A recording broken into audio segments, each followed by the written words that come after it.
હર હર મહાદેવ. નિષ્કલંક મહાદેવ આવેલું છે ભાવનગર. એને કોળિયાર તરીકે પણ ઓળખાવવામાં આવે છે. અને નિષ્કલંક મહાદેવ ઘોઘા જે બંદર કહેવાય એ બાજુ આવેલું છે. અને ભાવનગરથી તમારે 30 થી 35 કિલોમીટર દૂર આવેલું છે નિષ્કલંક મહાદેવ. જે અહીંયા ભીમ, અર્જુન, સહદેવ, નકુલ અને યુધિષ્ઠિર જ્યારે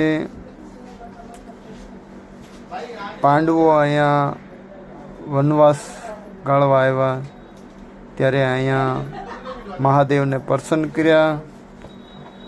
અને મહાદેવે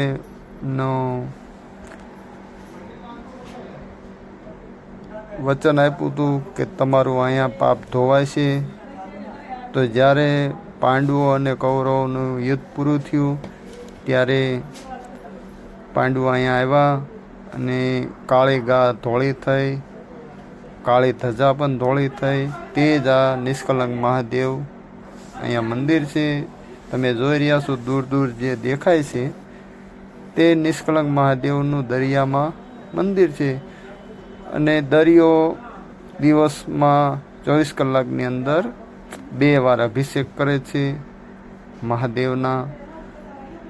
અને અહીંયા મારી ફેમિલીમાં અને બાળકો પણ નિષ્કલંક મહાદેવના દરિયામાં સ્નાન કર્યું. બધા આનંદમાં છે. અને તમારે આવવું હોય તો તમે ભાવનગરથી આવી શકો છો. ત્યાં રિક્ષા મળી જશે. અને પ્રાઇવેટ વાહન લઈને આવો તો વધારે સારું. તમને અહીંયા આવશો તો તમને મજા આવશે. નિષ્કલંક મહાદેવ. બોલો હર હર મહાદેવ. નિષ્કલંક મહાદેવ કી જય. ઓમ નમો શિવાય. ઓમ નમો શિવાય.